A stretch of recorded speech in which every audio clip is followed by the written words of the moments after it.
Good evening, iRacers, and welcome to the 2013 Season 2. We're on week 6 now, and we're at Suzuka International Racing Course from Japan, of course, world famous Grand Prix track, unique for its figure of 8 configuration. My name is Lee Thompson. Joining me in the commentary booth as with some regularity is Dean Prescott. Evening, Dean. Good evening, Lee. You were just telling me a few minutes ago, Dean, that you've had the chance to do a little bit of running here again this week. How did you find Suzuka compared to Interlagos?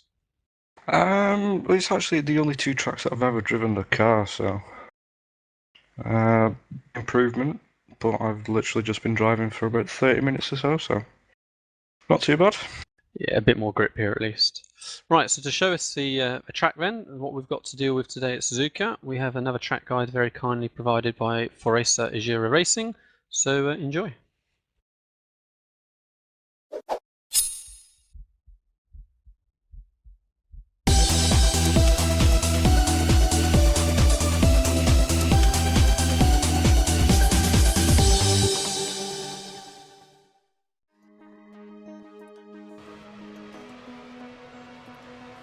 Hello and welcome to Foresa iRacing Track Guides. Today we are going to have a look at Suzuka, a track which is a favorite of many drivers. Originally designed as a Honda test track in 1962, the track gives the driver and the car pretty much every challenge there is in road racing. Fast corners, slow corners, chicanes, a hairpin, you name it. Sections like S-curve require absolute precision from the driver, and the famous spoon curve demands very good mechanical and aerodynamic balance. Downforce setting for this track is close to the maximum the car can provide. Because of the great variety of corners, many drivers rate this pretty much the best track in the world. Fast direction changes and load changes through the S-curves also require a fairly stiff suspension to allow the driver a maximum control of the car. Even with the long straight heading into Casio Triangle and the front straight, the car is pretty much cornering all the time. Our driver for this week is Rocco Barone, but before we let him do the lap, let's ask him a few questions. Rocco, what do you think is special about this track? Well, Suzuka is an historical circuit and it's one of the favorites of a lot of drivers. There are many changing of direction, a lot of fast corners where you have to be absolutely perfect and where having a good balance with the car is very, very important. And what's your favorite part of the track? The best part of the circuit to me is the spoon section. 2 left corners, really fast, you can gain or lose a lot of time there.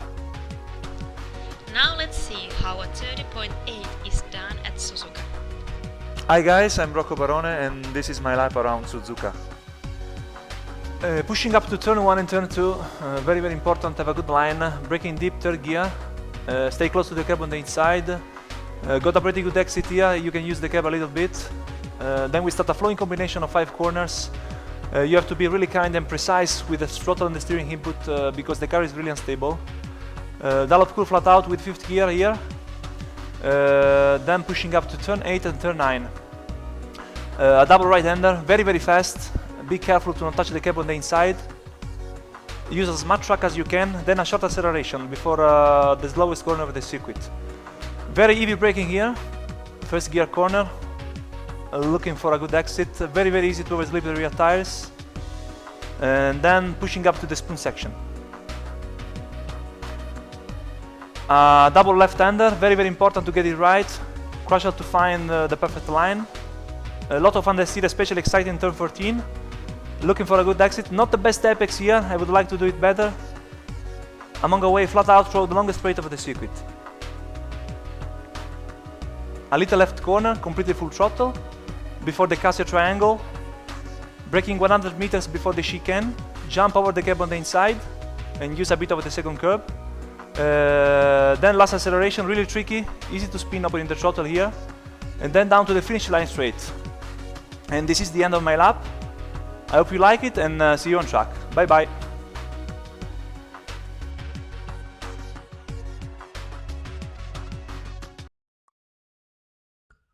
Okay guys, so it looks like we're having a little bit of difficulty with the stream right now, so we're just going to drop the stream very very briefly change a couple of settings and bring it straight back up. We've still got 3 or 4 minutes until race starts. We shall be back with you momentarily. Just hang fire, and I shall speak to you again soon.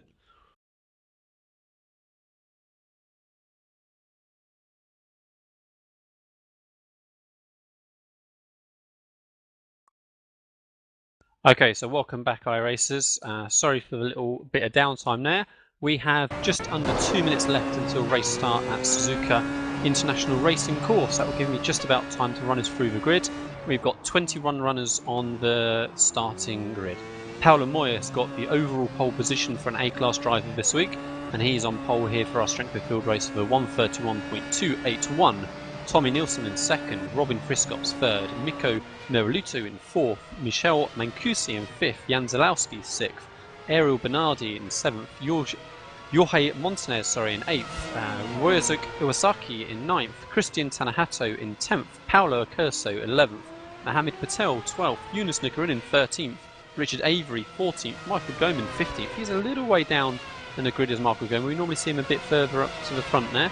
Matt Hannigan then in 16th, Justin Lindsay 17th, Emil Henriksen 18th, and then at the back of the grid we have two Pro/World Championship drivers. So we've got Daniel Lopez, World Championship driver, and Oli Picala, Pro driver. Neither of them putting in a qualifying time, and also not putting in a qualifying time is Arkadiusz Newman too.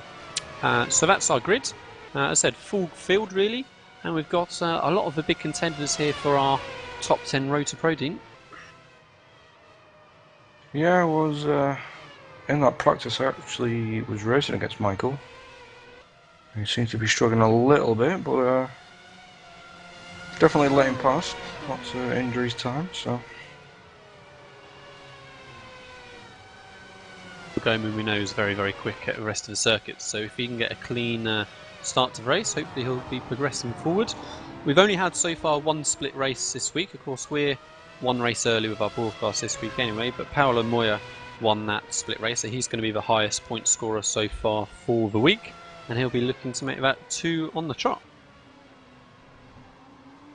Alright, so we have just seconds now counting down until everybody's going to start gridding up and we can get ourselves ready to go.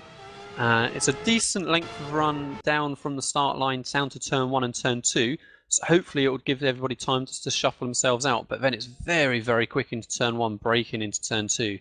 So we're looking for, again, a good clean start. We've had a decent little run for the last couple of weeks of not too much adventure going on, so fingers crossed we can have another clean one again. Just turning my game sounds down a little bit there, Lee. Couldn't hear you much. People gridding up now. Just waiting for a few more drivers to join. Yeah, I think namely Tommy Nielsen, so he's keeping everybody waiting again, as I seem to remember him doing the week before as well. So we've got Paolo Moya on the right hand side as you look at it. Here's Tommy Nielsen now on the left. Here's the front two going to be barreling into turn 1. See who gets the leap. So revs are going to be starting to build, waiting for the lights to go green.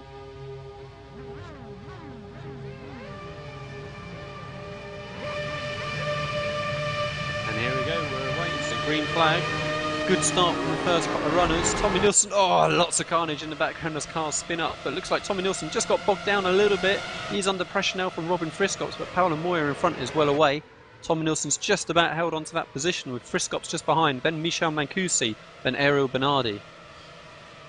Looks like the first sort of half dozen cars or so look like they're fairly cleanly through, but we had a fair bit of carnage unfortunately in the background. 3 or 4 cars at least caught up off the start line there.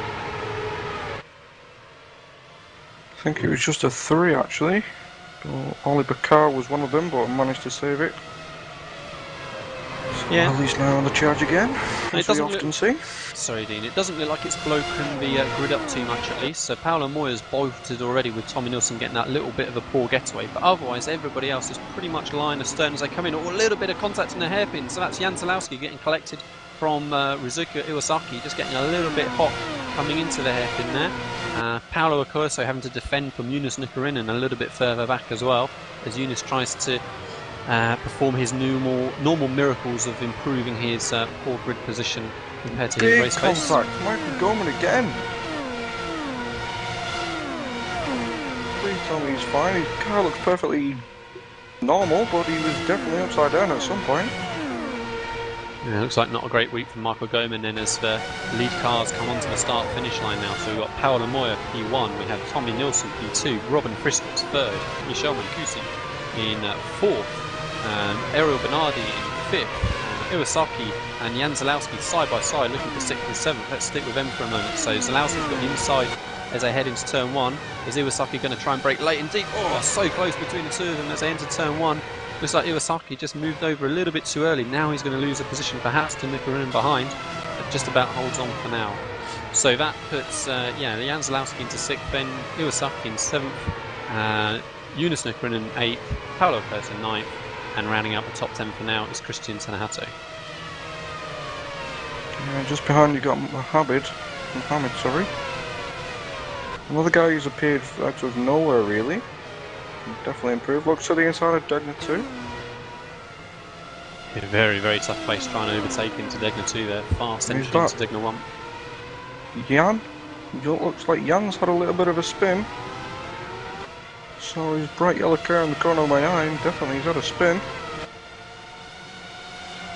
Yeah, it's a shame he managed to defend well at the start there from Iwasaki, so shame he's lost out already. We've got a little bit of a break now forming perhaps after that, so we've got the front 5 cars just getting away a little bit from the rest of the field.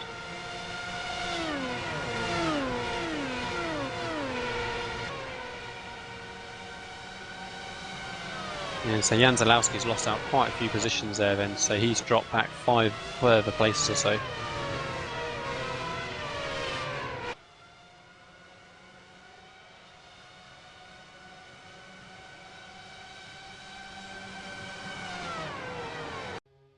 So, everyone's just starting to string out a little bit already, so we're only into lap 3, and we've got no real battles at the front really developing. Looks like Iwasaki's a slight bottleneck behind, but you guys are just seeing a replay of the start now, as I think we saw a couple of cars end up in the pit wall first off. That's Monsnes and Miraluto, I think, that looked like they ended up in the wall at the start there, so it looked like it was separate incidents, but yeah, almost identical issues that they had spinning the rears off the line. I'll be kicking himself after that. So yeah, front 5 cars then, all about a second and a half or so gap between each of them. It's really quite difficult to follow through Suzuka here really. I found that there was a fair bit of understeer coming through the faster corners when you're in the dirty area of the cars ahead, so it's not surprising maybe that there's just a slight buffer between each of the cars at the minute, but we'll see how that develops perhaps with strategy as we go through. Really of those top 5 cars, there's nobody there that seems to me to be out of position. Yeah, they're all the top runners that we've been seeing in the previous races, but Iwasaki behind loses his 6th position now to Yunus Nikurin. Looks like he struggled coming out of spoon there, so Yunus now up to 6th with this train of cars behind Iwasaki all trying to get past, and he's just perhaps a little bit further forward than his pace would suggest. Mohammed Patel diving up the inside of Christian Tanahato there as they come into the chicane, but doesn't quite get the manoeuvre to stick. He's going to be under pressure now himself from Daniel Lopez behind. What a great start to race from Daniel Lopez, starting from the very back of the grid almost. He's going to have Mohammed Patel into turn 1 here, I think, maybe even Tanahato as well, depending on how brave he feels. Here we go, Daniel Lopez. He just takes a 1 position for now, that's safe enough. But Tanahato runs very wide coming through turn 2, so not making life easy for himself. Yeah, just looking back actually, Daniel Lopez started 19th of 21. So to be up into P10 now, is he? Yeah, I think so. He's done well to get through that carnage at the start as well. He easily could have got caught up in amongst there somewhere. So Paolo Moya isn't really managing to escape at all from Tommy Nilsson. Tommy's hanging in there quite happily. He's obviously been extremely dominant as Tommy Nilsson the last few weeks, winning the majority of the races, but not quite looking like it's the case so far at the minute. Yeah, these 5 cars all looking like they're running at a similar pace. Maybe Mancusi's just dropping back ever so slightly.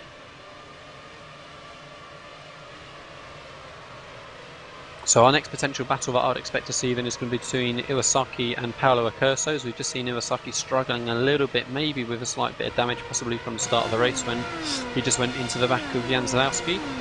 But otherwise just behind as well. Tanahato is still under a lot of pressure from Daniel Lopez, who we know should be faster, so let's see how brave Daniel Lopez is into the chicane here at the end of the lap. He looks to go to up the inside, but brakes fairly early. and he's going to try and get a good exit coming onto the start-finish line. He does. He gets a great exit coming out the chicane. He's going to have a bit of a run now on Tanahatu, I think, as they head into turn 1. Definitely looks good to the inside. Up the inside indeed. He's going to get that move done. Tanahatu gives him plenty of space and just slots in neatly behind. No point in putting up too much of a fight there. So next up for Daniel Lopez is going to be Paulo Acosta. Yeah, Mohamed's now having a look through the S's. No real place to pass through the S's, but if you can run somebody a little bit wide, I'm sure you can get up.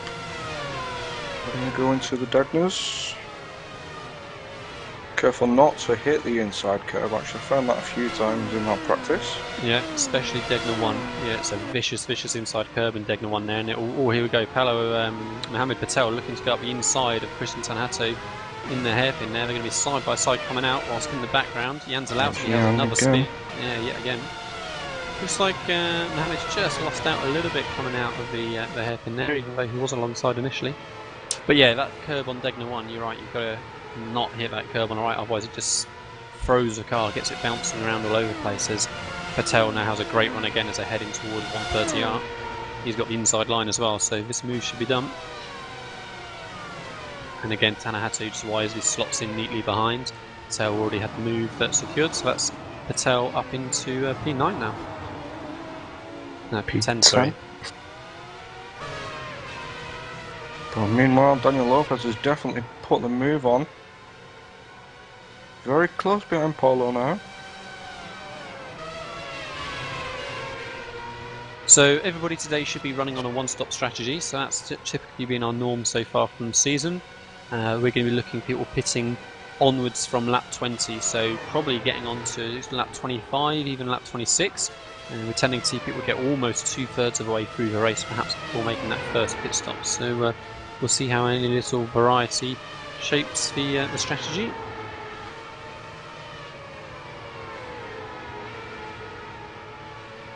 So Iwasaki looks like he's just got himself back together a little bit after struggling for those first few laps. So he's now pressuring Jonas Nikarinen a lot more now, whereas he seemed to be the bottleneck a couple of laps ago. So Jonas under pressure for that 6th position.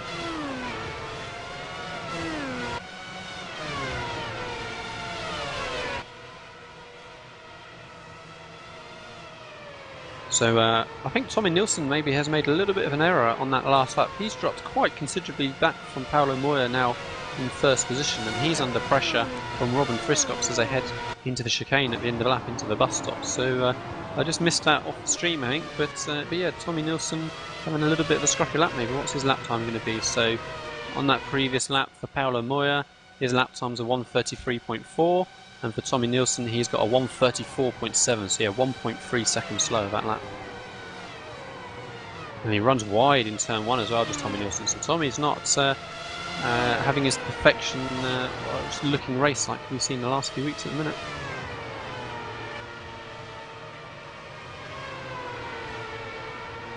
Yeah, I was just having a flip back through the field. Unless I couldn't see Ollie. It looks like he's been into the pits. Also, Jonas Nikarinen's had a bad lap. So I just said that he was under pressure from Iwasaki moments ago. Jonas has lost a further 3 positions. So Iwasaki is ahead, as is Daniel Lopez. He's also leads Paulo Accurso, and Jonas Nikarinen has dropped back all the way into 9th position now. Oh, Mohamed. Runs wide in Degna 2, does well to keep it out of the barriers. Looks like everybody else is going to slot by quite happily, but yeah, nearly ending up in the wall there. Yeah, just looked like he lost his brake marker.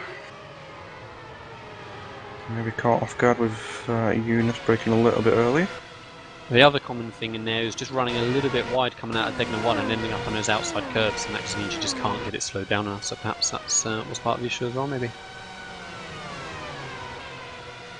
Seems people on the exit of Spain are having a little bit of trouble. There's a few cars I've seen now losing their rear a little bit. And Iwasaki now is going to be the next scalp for Daniel Lopez as he looks to move up into 6th position. Does Daniel Lopez? He's made up some great positions in his last, just 2 or 3 laps or so. See if he can get another run into turn 1 like we've seen him get on the previous moves. Looks like he's going to be a little bit too far back, but cool, there's a big speed difference there from the 2 cars, so Iwasaki goes defensive. Daniel Lopez tries to hang around the outside, but just gets pushed out a little bit wide. Maybe it's a touch of lag, but Iwasaki seemed like he was moving around a fair bit there. Daniel Lopez, I think, has gotten away with it without any damage, I reckon. We'll see how he recovers now for the next lap or so, but he's dropped back to 8th. I'm sure he'll be back up fighting with these guys pretty soon. He's got Eunice behind him. Eunice looks a little bit struggling around here compared to what we've seen for the start of the season.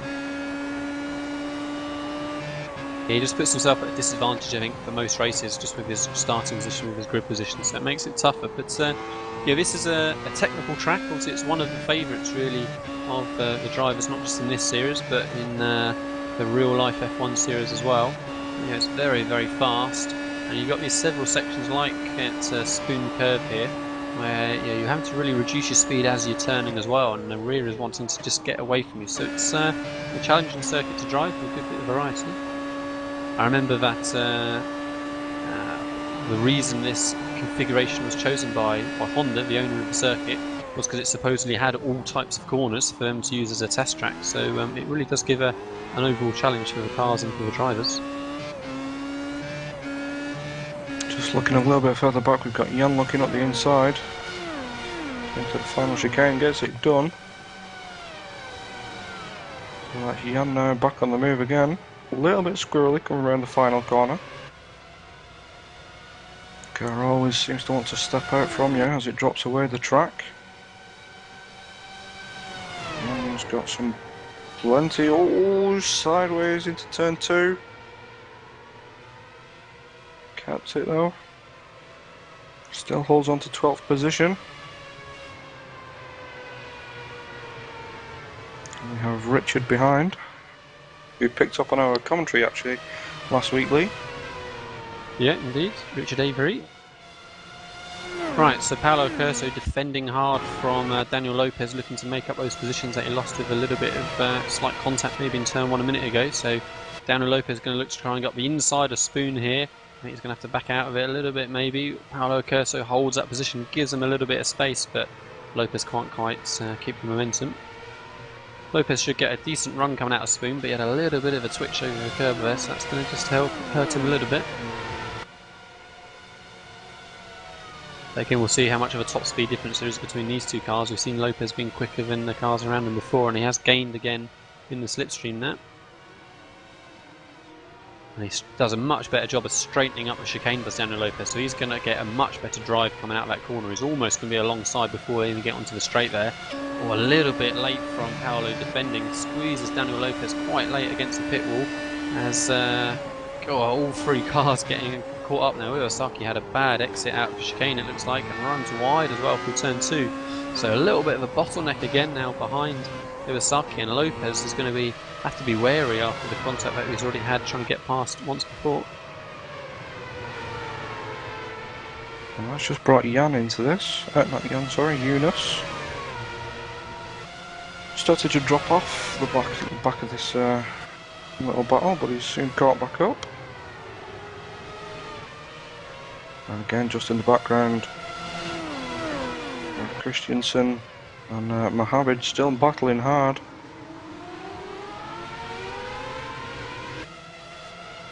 And this little battle with those cars in front really means that Tanahato and Patel was really closing on this group of 4 cars in front as well. They had dropped quite a fair bit off a couple of laps ago, so it could well be a little 6-car group in a minute if they keep squabbling away in front. So back up front, Paolo Moya still got a comfortable gap to Tommy Nilsson behind, at least 3 or 4 seconds or so now.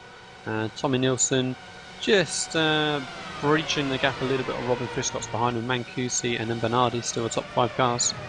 Mohamed's made it past. Oh, Daniel Lopez all up the inside of Iwasaki, all 4 cars nose to tail as they come through the chicane there. And Paolo Curso is going to look to come up the inside now with Iwasaki. Eunice is going to get a great tow as they come down the straight as well. It's going to be almost 3 abreast, I reckon, as they come into turn 1. Eunice just drops back a touch, safe bet really. And looks like Paolo's just going to get the move done, but no, runs wide. 3 abreast now on the exit. Oh, all 3 cars just about straightened by. Eunice and Paolo. Oh, Paolo goes into the back of Eunice. think they're just going to get away with it, but no. Eunice is gone. Eunice, and he just takes Paolo with him as well. Oh dear, that was so close between the three cars for a good few corners, and I think, unfortunately, the little contact between Paolo and Eunice to start with just damaged Eunice's car, and that's why then he lost it in that second part of Yes's there. So that was unlucky for both cars. They're both going to be out of the race now, but they almost got away with it. It was all just with that slight bottleneck, maybe of Iwasaki in front. Yeah, it almost looked like Paolo just locked up, but maybe caught the gearbox and bent the rear wing of Eunice. Unfortunately, that was a good little battle actually between those four blown guys. that apart, unfortunately. So Daniel Lopez has come out, of course, in front of Iwasaki, and he's really should be the quicker driver out of the two. So that battle is done and over with now. Looks like Mohammed Patel got past Christian Tanahato during all of that action as well. So again, that's another battle that perhaps will be done for now. Looking in the background, of course, there's a little bit of carnage between Jan Zalowski, Matt Hannigan, Richard Avery, all trying to get past the damaged Paolo Accurso. Paolo Accurso really, I'm not sure if he should have kept going there through Spoon with all those cars streaming by, but they all got away with it. I think this could be the next battle. Richard and Matt. Yeah, a little bit wide from Richard Avery coming out of 130R there. Easily, you can lose the rear if you get that rear wheel up onto that outside curb, and it would be tough to catch it at that speed. Richard Avery's got a great run now on Matt Hannigan as they come towards turn one. Looks like Richard Avery's got a bit of front wing damage though, so he might be struggling a little bit with top speed. I thought backed out of that quite early.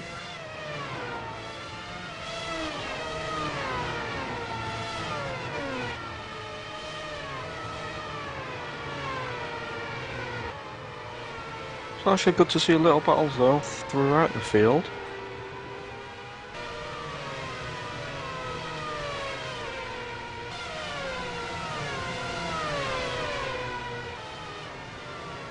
Right, so now that we've had that little bit of action settled down, let's have a quick look at the top 10 very briefly, just to make sure we know how it's all shaken out.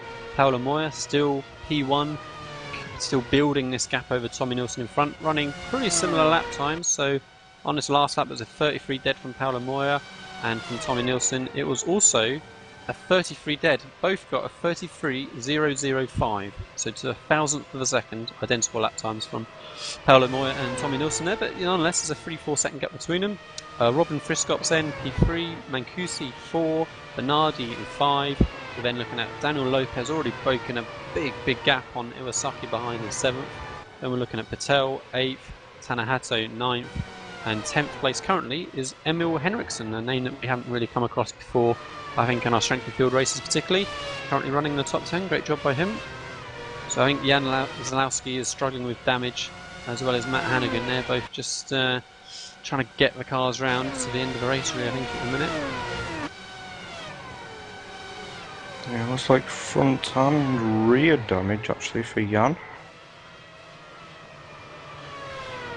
Yeah, so nice little grouping of cars here between 11th and 15th place, so we can expect to see a little bit of action between the three of them. Richard Davies just dropped off the back of Matt Hannigan a little bit into the clutches of Justin Lindsay behind in 14th, and Arkazuz Newman in 15th. Sorry for butchering your first name there.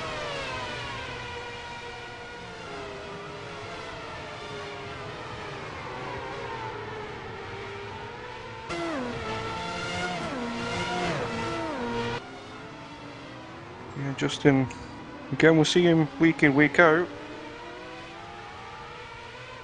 Always seems to find himself in a little battle or on his own.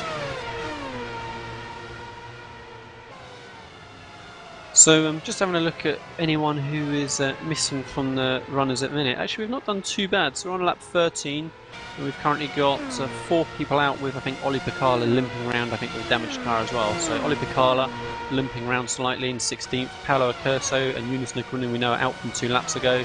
And then Miku Miralutu and Michael Goman both out early in the races as well.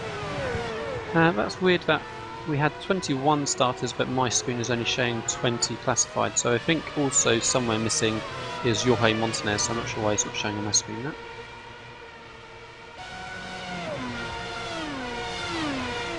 Yeah, actually. So really, lap 14, we've got 10 laps really, I think, until we can start seeing some pit stops. And with a bit of luck, we're going to see everybody get drawn back in together with any little differences of strategy rather than everybody getting strung out again. With a 50-50 chance really. I think, you know, if you're going to be a betting man, I think you would suggest that maybe Paolo Moya is a little bit lighter than Tommy Nielsen, being that Tommy's been dominant for the last few weeks. So, you know, Paolo had the qualifying time over Tommy. Robin Friscops, I think he'll be running probably a similar length to Tommy. He's about 3 or 4 seconds back in a similar position. I would say maybe Mancusi could be pitting a little bit early, and Bernardi as well. We perhaps don't see them hanging on to the back of Tommy Nielsen quite as closely as they have. Daniel Lopez, you'd imagine he'll be going along, knowing that he had to get through all of those cars at the start of the race. And we're missing somebody. It goes 6th to 8th, so that's Iwasaki. Where has Iwasaki gone? He's actually dropped back down to 9th. Yeah, right down. So he's had a scruffy lap again. So he's going to be struggling a little bit with that car, it seems. He's had a lot of mistakes so far.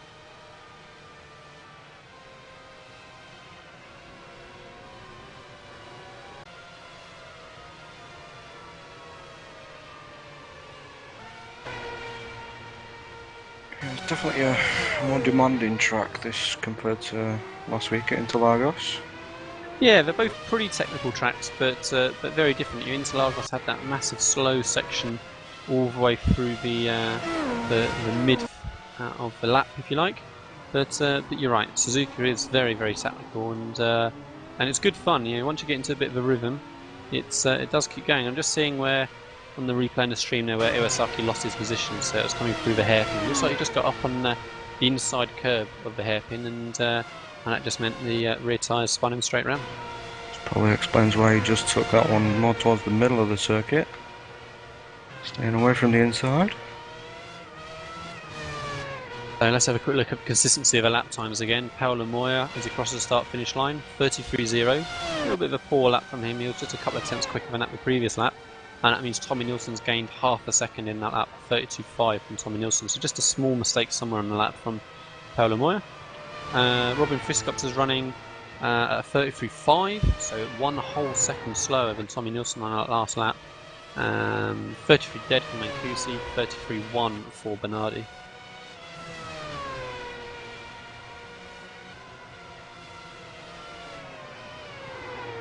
Oh, Daniel Lopez is in the 32s.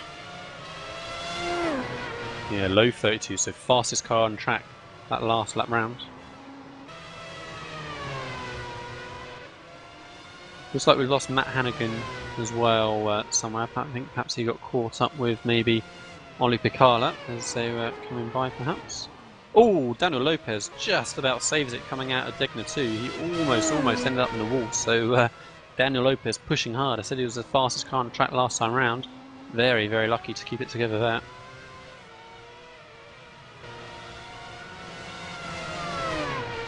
Also looks like we've got Justin Lindsay past Richard. We do know Richard has that front wing damage.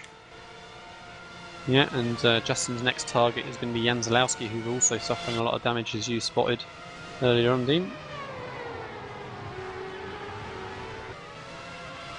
Jan's still running consistent lap times though. Still a little bit quicker than Justin. Right, so we're going to run a lap on board of Daniel Lopez as he's the fastest car on track the last time round. So we come over the start-finish line, flat all the way down over to the left of the track. We're coming down into turn 1 and then turn 2. So quick into turn 1, flat out as you turn in, down 3 gears, down into third, hug this curb on the right, gently on the power. Now we've got through the famous S's, just balance the throttle all the way around, as little movement as you can of the throttle, just to try and carry that momentum. We'll hug close to the right all the way around this last one to try and get as good a straight a line as you can through the Dunlop curve here. Flat all the way through this gentle bend, and now we've got Degner 1, Degner 2. Here's the curb on the inside, Degner 1 that Dean talked about. Loads of gap to it from Daniel Lopez. There's Degner 2 where Lopez lost the rear of the car last lap. Little kink around to the right now and then into the hairpin, so hard on the brakes, down onto first. Oh, Daniel was on the grass going in there. Very, very lucky he didn't run in too hot and managed to get it stopped. Again, flat all the way up now as we head towards Spoon Curve. It's going to be a double apex left-hander. So they're going to be down 3 gears probably. So most of the slowing down is done on the apex there. Down another gear, and loses a rear. Does Daniel Lopez, controls it beautifully. Hard on the power now, all the way down his back straight. This is a section now where the circuit crosses over, and we go back over the circuit at Degner 2. 130R, completely flat, nice easy on the F1 car, and now we're into the chicane. Brake at the final 100 meter mark, take the curb on the right, curb on the left as well, straighten the car up, hard on the power, and that's a lap completed at Suzuka. 1 minute 30 laps. I actually noticed he did a little bit of a short shift through that last corner. Yeah, a little bit of a turn to it as you come onto the pit straight. So yeah, just trying to help myself get the power on. So that last lap was a 32.4, which almost matches his best so far in the race. But even then, we could see how hard he was pushing. There was little errors with under braking and losing the rear coming out of the off corner here, isn't it?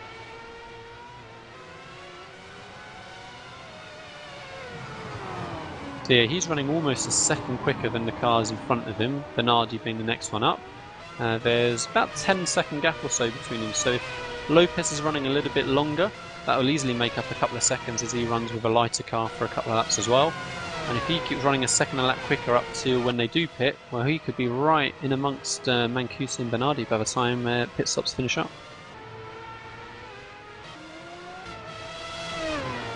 Lap 18. Paulo coming up to the back of Ollie. Yeah, we didn't really see what happened to Ollie. I presume he got caught up in the damage that we had at the start line, being that he was at the very back of the grid. He's running, quite slowly, mid 134, so he's 2 seconds off the pace of what I would expect him to be able to run at. And he's about to be lapped as well by Paulo Moya as they come through the S's.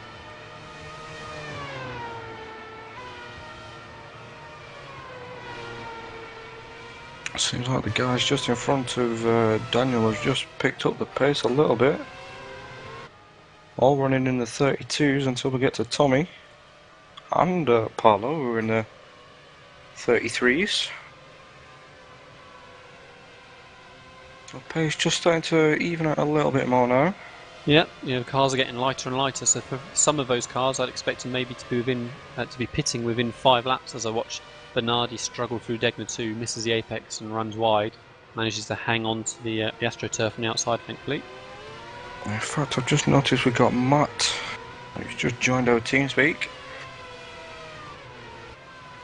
We'll have a quick word with him, see what happened between him and Ollie. Hopefully he's not too upset still.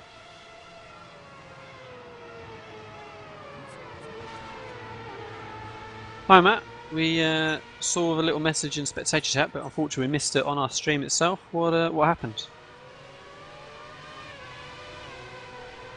Yeah, not hearing you, I'm afraid, Matt. I see you talking, but no sound coming out. So you just chirp in again, and we'll pick up when I hear you. Hello, is that working now? Lovely. Hi, Matt. Yeah. Sorry about that. Yeah, I was trying to overtake Richard Avery into the chicane, and Ollie decided to follow me, slammed into the back of me, which I don't know. Seemed a little bit of a rookie mistake from a pro driver. But there you go. Yeah, he's struggling around with a damaged car at a minute, lapping quite considerably off the pace. So yeah, you'd think he perhaps could have just sat back. Hey ho, we didn't see it at the time, but. How's the rest of your week been so far, Matt? Reasonable point score? We had an alright race earlier today, which was entertaining. Should have done better, but it was good fun. Yesterday was a bit of a write-off, but there you go. Partly my own fault, I think, there. But yeah, I quite enjoy Suzuka, so it's a bit frustrating to have ended most of my races early. But there you go. Well, unlucky, Matt. We're going to be at Road Atlanta. Road Atlanta. I always get the two muddled up. Let's go for America. Next week, and we shall look forward to seeing you have a stronger time. Cool, thanks guys. Bye bye.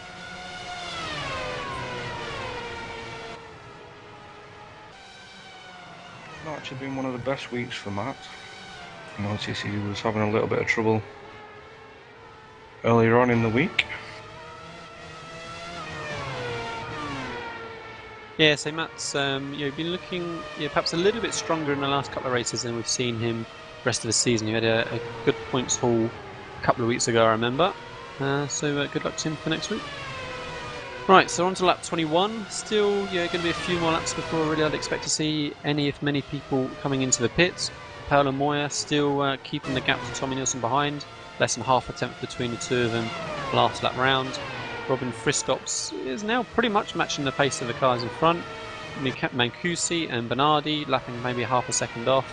And Daniel Lopez just drops off ever so slightly on his very, very strong pace he had earlier on. He was lapping mid to low 132s. He's maybe just lapping now mid to high 32s. So not quite making the progress in the cars in front that he was. Patel then in 7th, Tanahato in 8th. The Sun still running in 9th, even with his struggles that we saw from him earlier on. And Emil Henriksen in 10th position.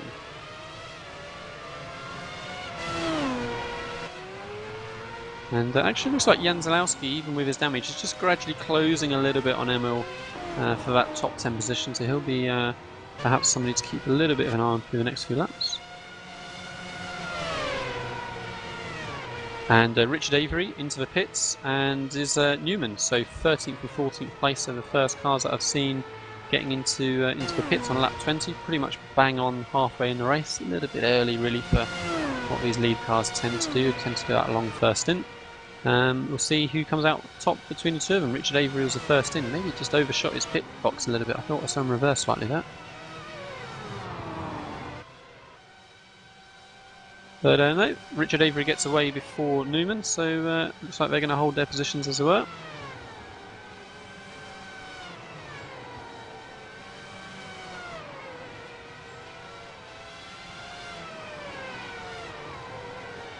Right, so the leaders continue by for another lap. So looks like Mancusi has come out just behind Richard Avery, so hopefully Richard is able to get out of the way quite cleanly and has a reasonable job of getting out of the way in the S's. It's quite difficult to try and get off the racing line in those S's, but looked like he didn't get in the way at all. And so next we've got Eunice Nakarunen just quickly joining us to say hello, unfortunately, before the end of the race. Hi Eunice, looks like you were making good progress moving up from your grid slot, and then just very, very close between the three cars coming through turns 1 and turns 2. Yeah, it was fun, and at that point I got the car feeling a bit better, but just in the first laps I wasn't feeling the car at all, and I was rear sick. It was all over me, but just racing a bit happy. Gotta look forward. How has the rest of your week been so far, Eunice? Have you? Oh, sorry to interrupt. Paolo Moya just comes into the pit lane from P1, so he has pitted a lap earlier, at least from Tommy Nielsen, as Tommy Nielsen goes by for another lap. So that was my suggestion. Maybe I thought that he might have been a little bit lighter. It looks like the only other car of the leaders to pit is Mancusi. He comes in, and Bernardi behind goes in as well. Sorry, Eunice. How's the rest of your weekend been so far? Pretty normal. I'm just looking forward to start a good week. I mean, my off week from Formula 1. I will be busy and having some holiday outside of my home city. So I will be back at Sandward. So I think that should be really nice. Okay, good. Well, go and enjoy your break, and we look forward to seeing you then in a few weeks, Eunice. Unlucky today. Better luck next time. Yeah, let's see the rest of the race, and have a good evening, guys. Who's your sorry, before you go, then, Eunice? Who's your tip for the race win? Paolo Moya or Tommy Nielsen? Those are the two choices, I guess. I think Paolo. He seems like to have the pace. Cool. Great. Thank you very much, Eunice. See ya. Laters. Right, so Tommy Nielsen coming to the end of his lap, so we'll see if he dives into the pits on this lap or if he's going to run yet another, and if he can run one more lap. Let's see. No, yes he does. Then I think really that's going to be him right up alongside Paolo Moya when they do come back together. So that's 2 laps longer now Tommy Nielsen is running. What about, yeah, they go Friskops into the pits, thank you. So Tommy Nielsen's the longest runner at the minute, and Bernardi carries on around as well. So it looks like the 2 big winners at the minute are going to be Tommy Nielsen. I reckon he's going to get that first position, and Ariel Bernardi. He's going to have a leapfrog Mancusi, who's pitted 2 laps earlier. and we're going to see this little bit of shuffling about.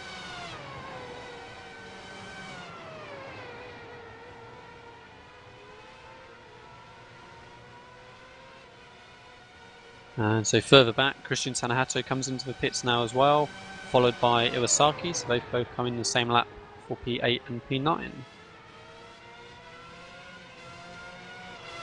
As well as Mohammed there, actually, Lee.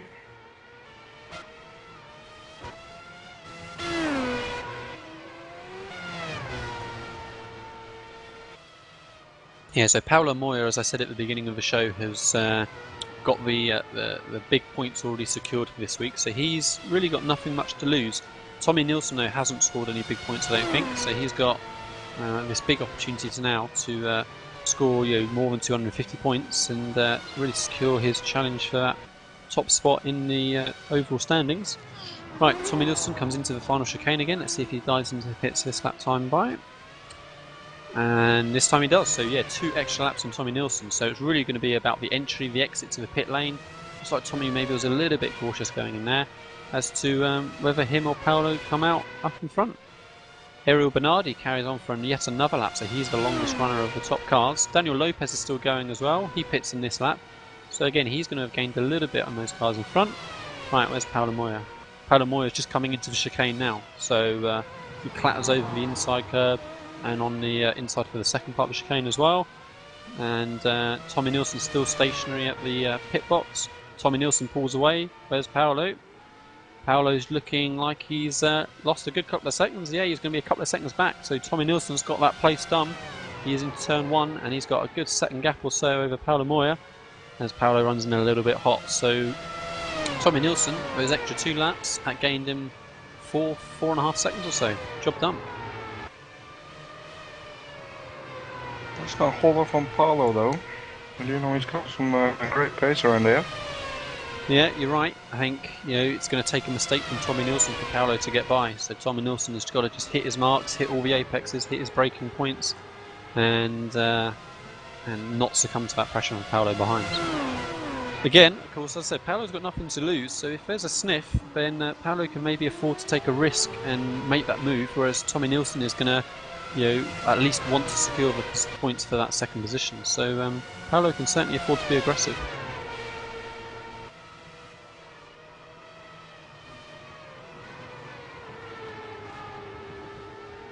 Shall not also forget Ariel. He comes into the pits now. He's got a good chance of being quite close to these 2 guys. Yeah, I think perhaps not quite to the front 2, but maybe Robin Friscops. He might have maybe been able to gain a few seconds on that. Sorry, get my words out. And also he should have jumped Mancusi as well, I would think. So yeah, the leaders come by now, and Bernardi's only just stopped at the pit box. How much further back was Friscops? Friscops are just coming onto the start-finish line now. And Bernardi pulls away, so it's going to be pretty close between the 2 of them. And I think Friscops is just about going to have it. But yeah, Bernardi gained a good chunk of time there. And Mancusi is nowhere to be seen. Mancusi's lost a lot of time. I think perhaps he's had a little bit of a problem elsewhere. So Daniel Lopez has jumped Mancusi by quite a considerable margin, and he's up into 5th place now. Mancusi actually come out behind Jan, who's just jumped into the pits.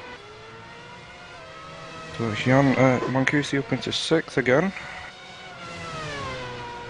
Patel just behind him as well.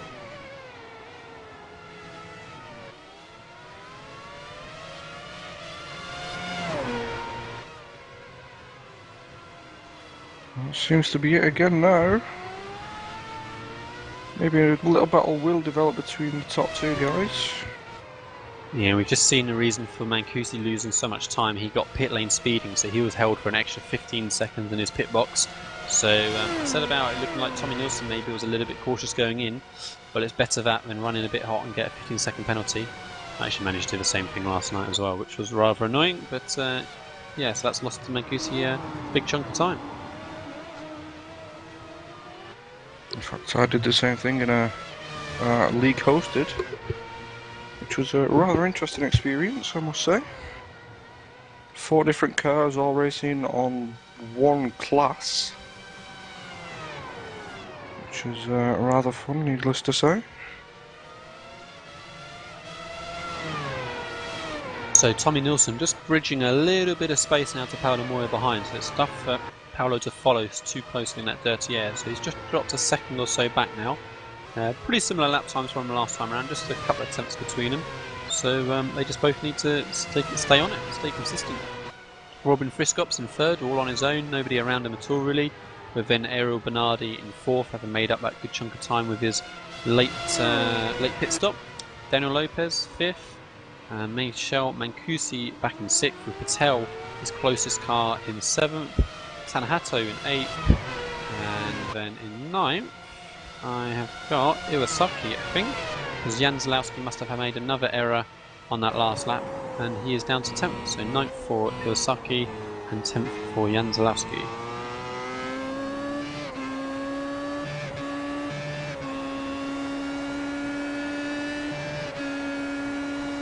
We see it again, Daniel Lopez, the quickest guy on the track. He's definitely got some way to go though, to catch up to Bernardi. I'm just having a quick look at Justin Lindsay's car to see if I can see any damage. Can't see anything at the minute, but he's I think fairly slowly at the minute. Early 1:35 on that last lap, so he's not able to make any progress forward to those damaged cars in front of him. He's struggling a little bit at the minute.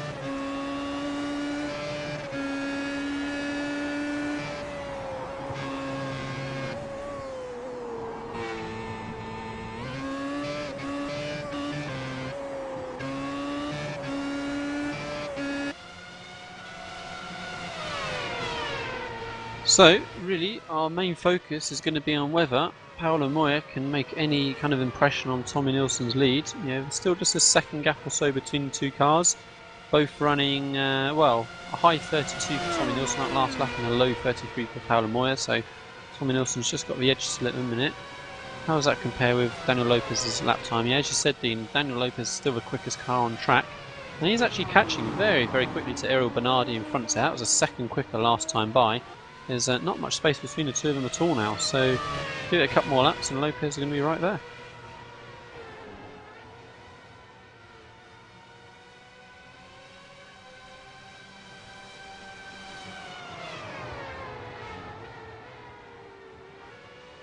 Definitely is. Closer every lap, like you were saying. There's something to chase. Yeah, and we've got 10 laps left. And Robin Friscops isn't going to be a huge amount further down the road as well. I think that would be a bit optimistic if he can get past Bernardi straight away, but that's certainly going to be his aim, his goal, I think. So recovering Ollie Piccardo with his damaged car, looking to get past now Emil Henriksen for 11th position as they head into the hairpin. Ollie Piccardo should be, we know, a lot quicker, but it's just how his car can cope. But he's already up alongside as they come through the hairpin there. But Henriksen just gets a better run coming out, and Ollie Piccardo has to hang behind as they head towards Spoon Curve. And Emilson just goes a little bit defensive initially, and Ollie just backs out of the entry of it. He's just going to need to get a good run coming onto the back straight before 130R.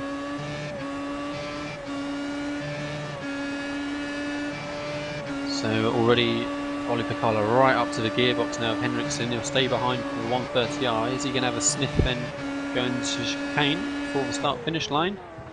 Yeah, he shows his nose, but just hangs back a little bit. Isn't quite able to keep that momentum, and just needs to hang on for another lap by. He may get a run by the time they get to turn 1, but he's a little way back now.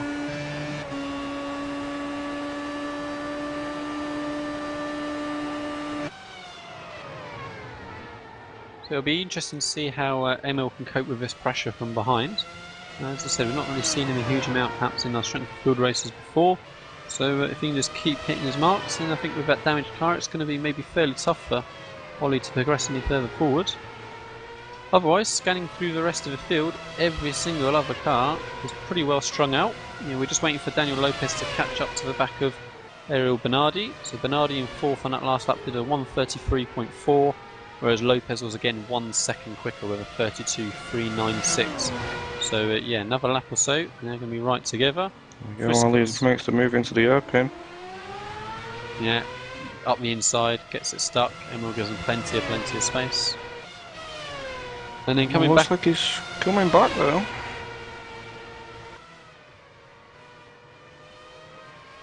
Very brave to have a go through Spoon. As you see, he loses the back end again.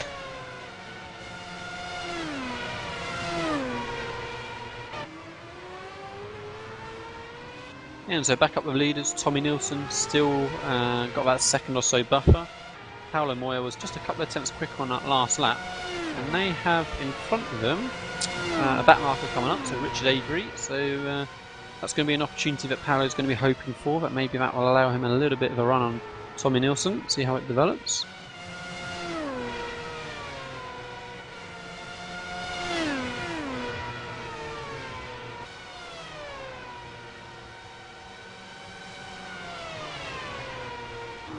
There you go, Daniel Lopez right on the back now of Bernardi. Yeah, as they come into chicane, right onto his gearbox as they came into the entry of it. So Daniel Lopez is going to want to dispatch Bernardi pretty quickly to see if he can chase after Friscops in front as well. I think that'd be a little bit optimistic, but he'll be certainly trying. Lopez again with that great top speed he's got in his setup. He's up alongside as they come into turn 1, but just backs out of the braking a little bit, make sure it stays safe for now. We've only got 7-8 laps remaining, so we're not long for him to keep progressing forward, but 5th position already, it's great from the back of the field. It's almost what Ollie tries to go for. Seems like he missed it this week, did Ollie, with contact that he's had. Daniel stepped up and showed us what he can do this week. Well, I'm just watching the leaders now as they start to close on Richard Avery. I think they're going to catch him just about as they come towards 1:30R, so that should be a nice easy time for Richard Avery to let them by if he's paying attention. So we'll see how it affects Tommy Nilsson. Tommy, of course, has got a little bit of slipstream off him at the minute, but he needs to not be in the way when they come to chicane.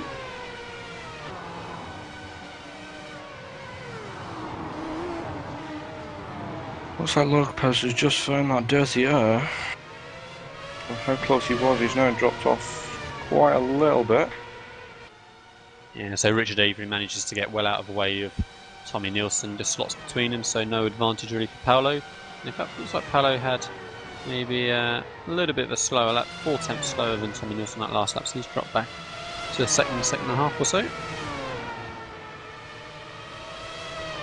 He's gone very defensive down the start finish. Yeah, Lopez going to have to try and go around the outside much later on the brakes. Oh, and Bernardi loses it, keeps it out the wall, keeps it out the gravel, does well to gather it back up, but yeah, that's Lopez by into 4th position. Now chasing after a podium position, Robin Friscops. What's Friscops on that last lap? 33.5, and for Lopez, even with the overtake, 33.1. So he's got 6 laps now to go by. Coming out to the S's. And Bernardi's going to come straight back at him as they come into Degner 1. Around the outside, he gets the move done. So all of that work from Daniel Lopez, and run wide and start all over again.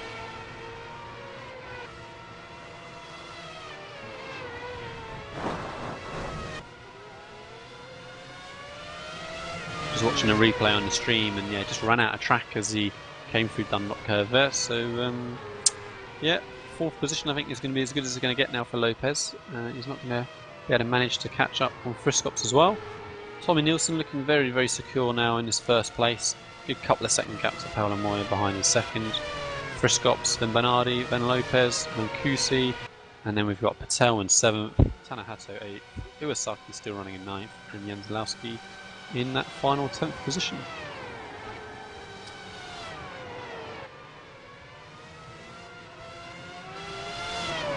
Watching Lopez Bernardi as they go through the motions again, as Lopez tries to claw back that ground he lost and make that move by again. Otherwise, we've not really got any other potential battles developing unless there's a significant error from someone.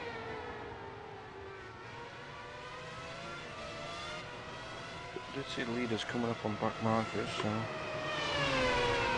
sure it might have been Justin Lindsay next in line.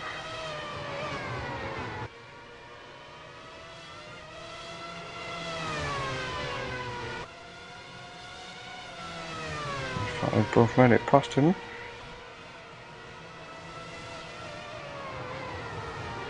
Maybe Paolo got a little bit caught up behind Justin. That seems to have increased quite a bit now.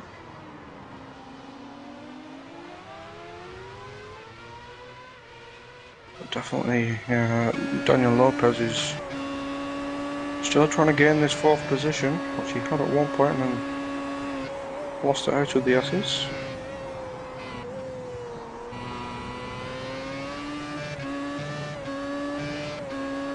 Car seems very planted through Spoon. Very often a few cars losing the rear end on the exits.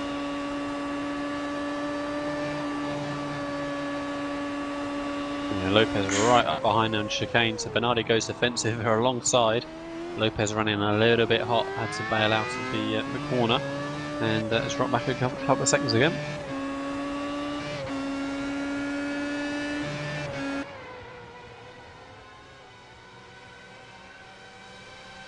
Bernardi not so much feeling the pressure this time round. Maybe slightly unsighted when Lopez come around the outside of him to turn 1 and 2.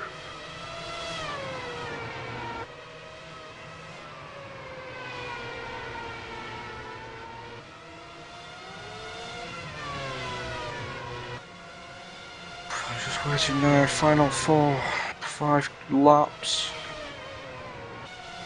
Can Daniel make it past? Make it stick?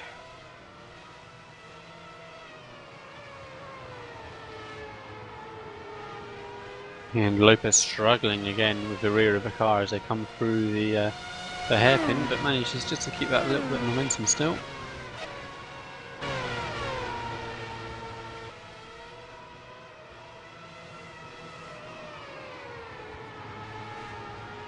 Yes, like I said, Dean, just waiting for his last laps to tick away now, with Tommy Nilsson looking pretty secure still in first, with Paolo Moya maybe having gained a little bit of time in the last lap or so.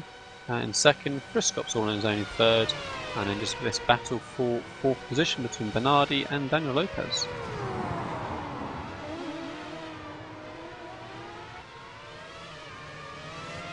Lopez gets a slightly better run there through the final chicane. Still a little bit too far back. Pulls to the outside again. Maybe just trying to unsight Bernardi. Bernardi's definitely soaking up the pressure.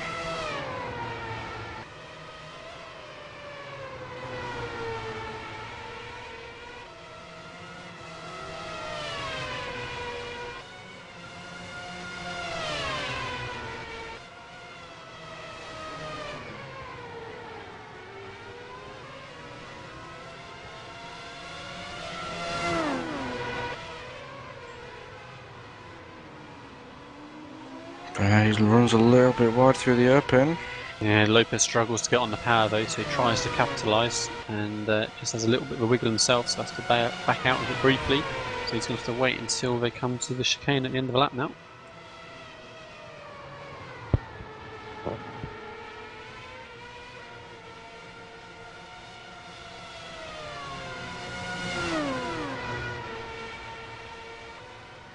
coming around now to start lap 36.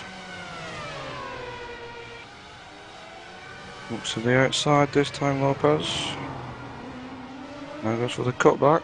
He's going to get a great run now coming down the start-finish line. Should be the move done coming into turn 1. So Bernardi already hugging the pit wall, trying to force Daniel Lopez to go around the outside.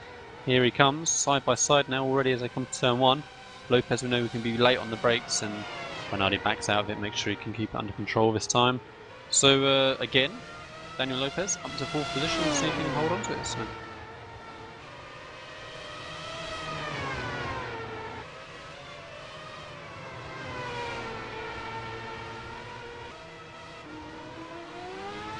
So just having a better run. Yeah. So just having a quick scan through the rest of the cars, and yeah, everybody else really circulating on their own. I'm not seeing any other significant changes in position, though.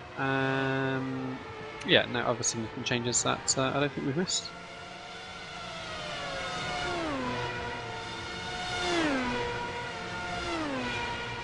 Nope, not really. Got Robin coming onto the back of Richard. Right, it's just whilst we're waiting for his last couple laps to just tick by, let's have a quick think about how this race result might affect the overall standings in our top 10 Road to Pro. So at the end of last week, Robin Friscops had the overall first position. So again, he's going to be scoring pretty well here with this third position that he's looking like he's going to secure. Yunus Nikarinen was in second, so a bad night for him. Tommy Nielsen in third. Again, that's going to really secure his climb up the standings even with his weakened hand still. Bernardi was in fourth, so again, good fistful of points for him today. Michael Goman, not a great night. Jan Zalowski, not great. Paolo Moya, 7th. That's going to be a big jump up for him with some big points again that we've seen. Miko Miroletsu was out at the start of the race, as was Montanez. And Mancusi is scoring some reasonable points as well. So really, it's either big points or no points for the top 10 here, it seems.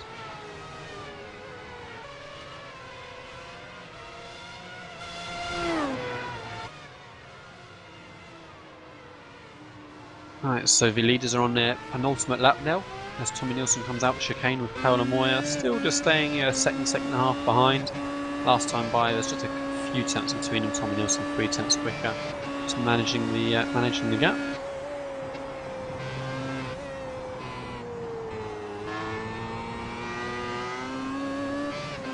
And it looks like this time Daniel Lopez has managed to not get too excited about taking that fourth position, and he's keeping himself on track, comfortably building the gap now to Bernardi behind. Let's have a quick look at how far back Mancusi is from Bernardi. So 13, 14 seconds between Mancusi and Bernardi. So really without that 15-second pit lane speeding penalty, then Mancusi should have been right within that battle between Lopez and Bernardi.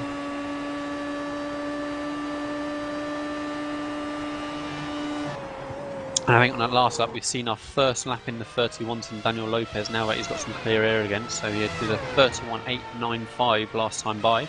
Let's see what he managed on this lap as well as he comes over the start finish line now. And it was a 31.5 from Daniel Lopez. So otherwise, I think the quickest time I've seen from Tommy Nielsen has been a 32.1, 32.2 on the last lap. So Daniel Lopez significantly quicker than anywhere else on track at the minute. Paolo was the next in line with a 32.059.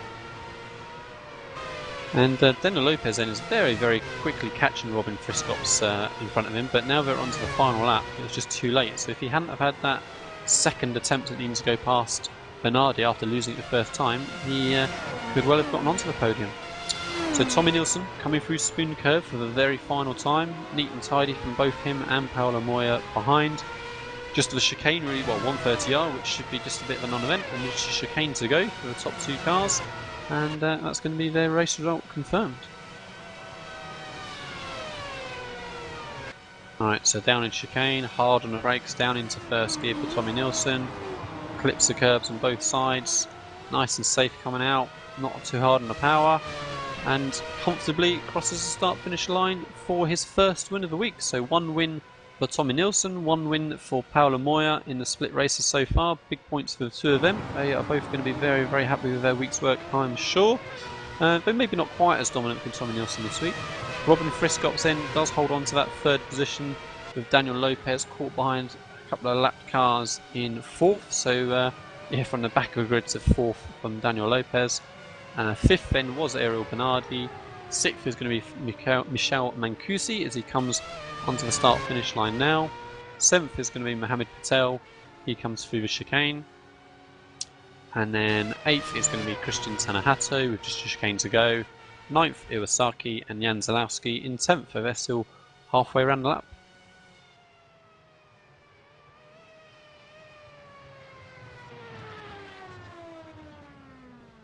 So Lee, while we're just waiting for these guys to finish up,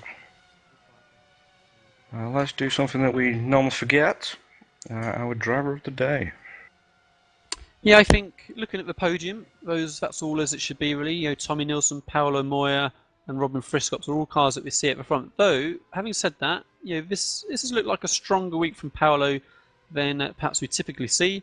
And otherwise, the only other name that sort of sticks out there is going to be Daniel Lopez getting that fourth position from the very back of the grid. So perhaps it's between Paolo Moya and Daniel Lopez. So I'll give it to Lopez for coming from the back of the grid. I'll agree with that one, while Alex goes with Paolo. But let's not count out Tommy as well. Started P2, got the jump in the pits.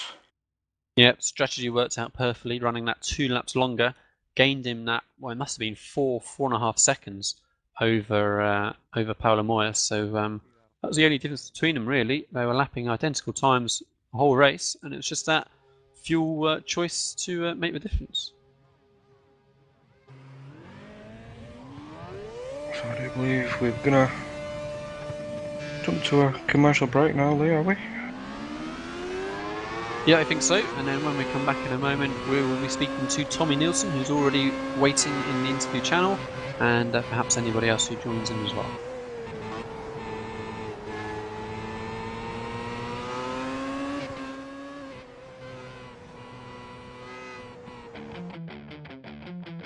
Take your hobby to the next level with a quality racing rig that works great with a PS3, Xbox 360, and a PC.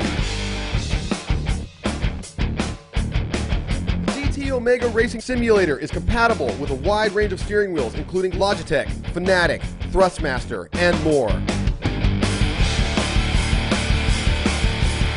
The GT Omega is available now worldwide by going to www.gtomegaracing.com.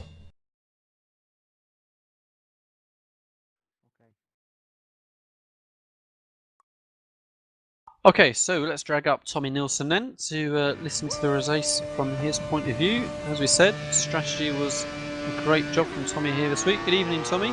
Congratulations on your first win for the week. I was just saying, strategy was what got you the win today.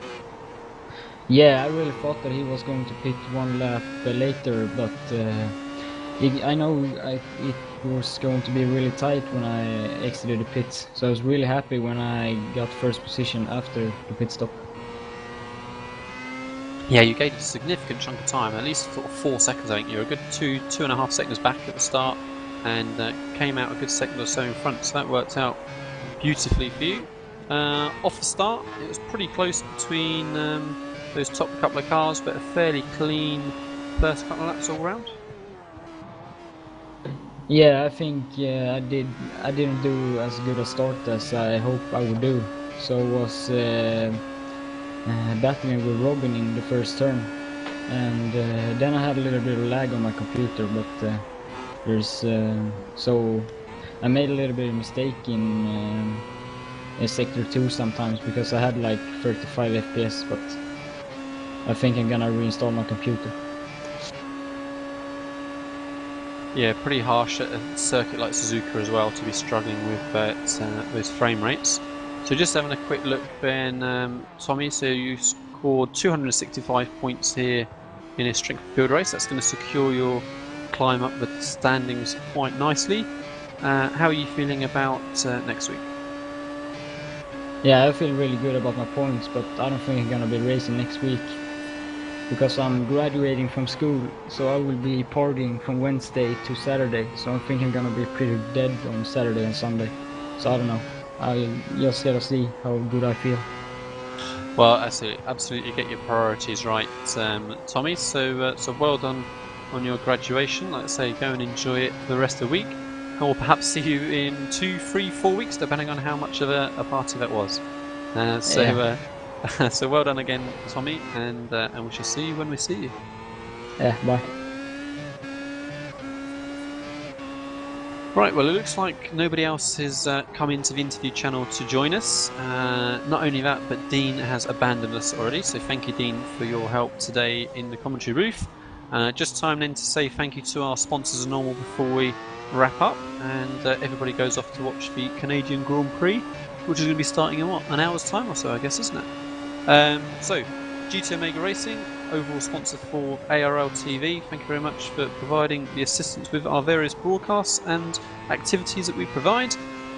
AC Sim Equipment, go and check out, there's going to be some announcements from there in the not too distant future as to new products that are going to be coming, I think. Thanks also to Sim Garage, and don't forget that you can find us as normal on Facebook and on Twitter and all the normal places. We'll get the stream up on YouTube within a couple of hours or so, I would imagine, so you can catch up on that whenever you need to. Congratulations again to the podium then, Tommy Nielsen, Paolo Moya, Robin Friscott, all those top guys in that race to pro. and they're scoring those big points week in and week out. Thank you to Alex for running the cameras, and we shall see you all next week back at normal time, so it will be 6 o'clock GMT, 7 o'clock British Summer Time for Road America. It was, I just double checked. I shall see you all next week.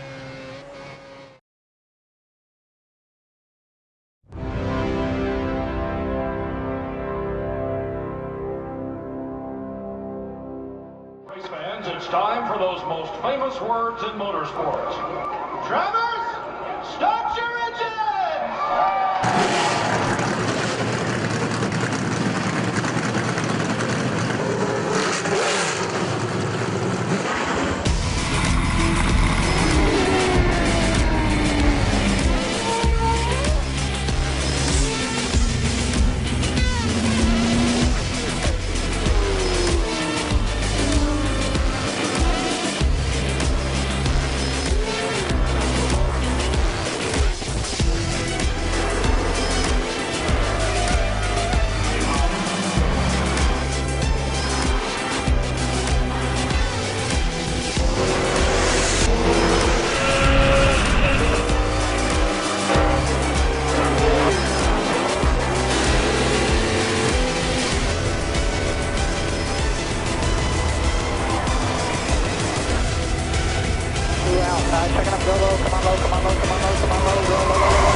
Michael Conti comes up at a corner number 4 to the checkered flag. He wins his first NASCAR iRacing.